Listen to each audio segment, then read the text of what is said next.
before the All-Star game, the 22nd of his career, and generally did not engage on several questions focused on his potential retirement this summer or career options after his playing days are over. Take a listen. LeBron, I guess I should ask, do you still have the same uncertainty about next year? Do you have an inkling of what you want to do? Yeah, I mean, I want to live. When I know, you guys will know. I don't know. I have no idea. I just want to live, that's all.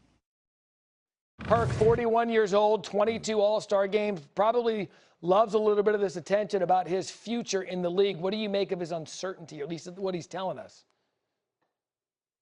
Well, I do believe he's taking it day by day, but I also believe this, that LeBron James always have a plan. But I believe that his plan should be he's going to play another year, right? I believe that he's going to play another year. I believe that it is not going to be in a Laker uniform, and I believe he's going to get everything he deserves, meaning the send-off that he should want. Right, like if you think about LeBron James on a farewell tour, it's going to be one of the biggest moments in the NBA when it comes financially and for him, right? And so when I think about Bron and think about how he's moved throughout the course of his career for us making decisions, Wendy could contest to this. When it was smoke down there when he was in Cleveland, it was speculations that he was going to be a Laker, and he never clearly told anybody he was going to be a Laker, and all of a sudden, he was in a Laker uniform. I know this. Donovan Mitchell and James Harden are pushing hard as hell to the front office to try to go get LeBron James for next season.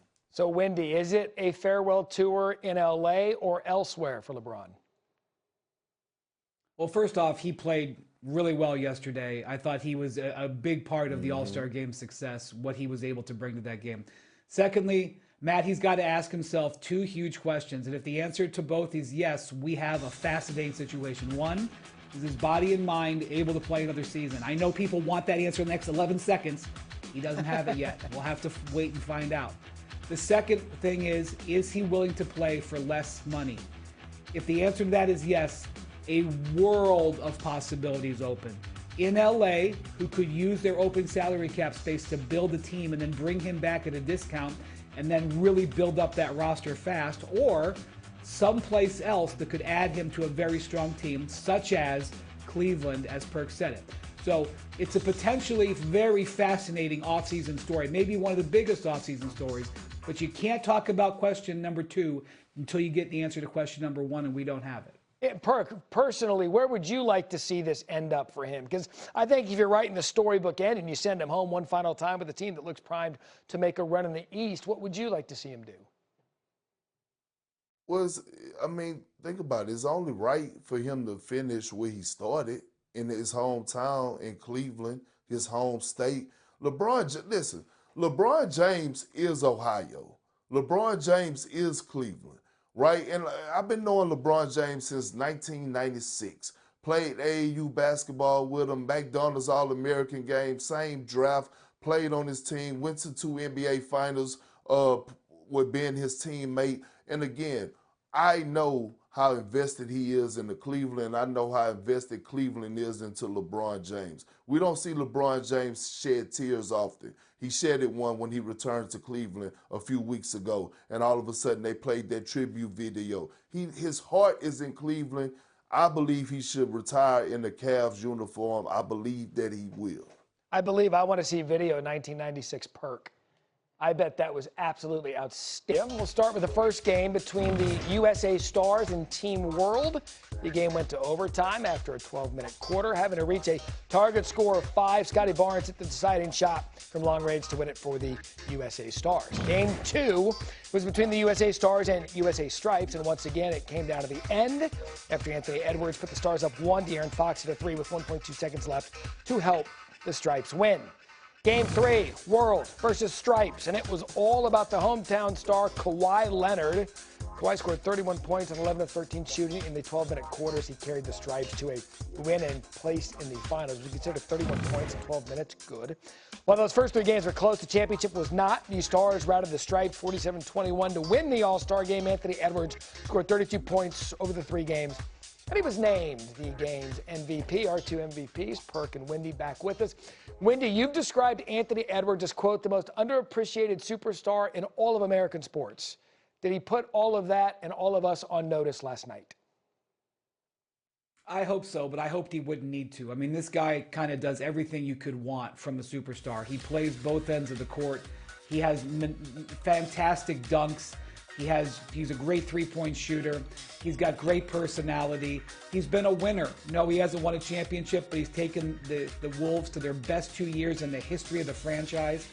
And he's got incredible competitive juice, which he showed in this game. And, you know, I think Ant Edwards is a guy who is going to be a centerpiece of Team USA going forward, a centerpiece of All-Star games going forward.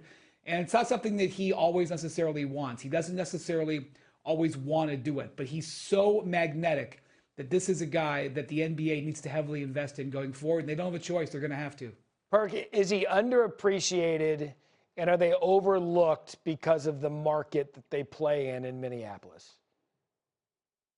Well, I'll tell you this. This is what Anthony Edwards should want, is to get to the NBA Finals. And when you look at the Western Conference right now, the West is wide open.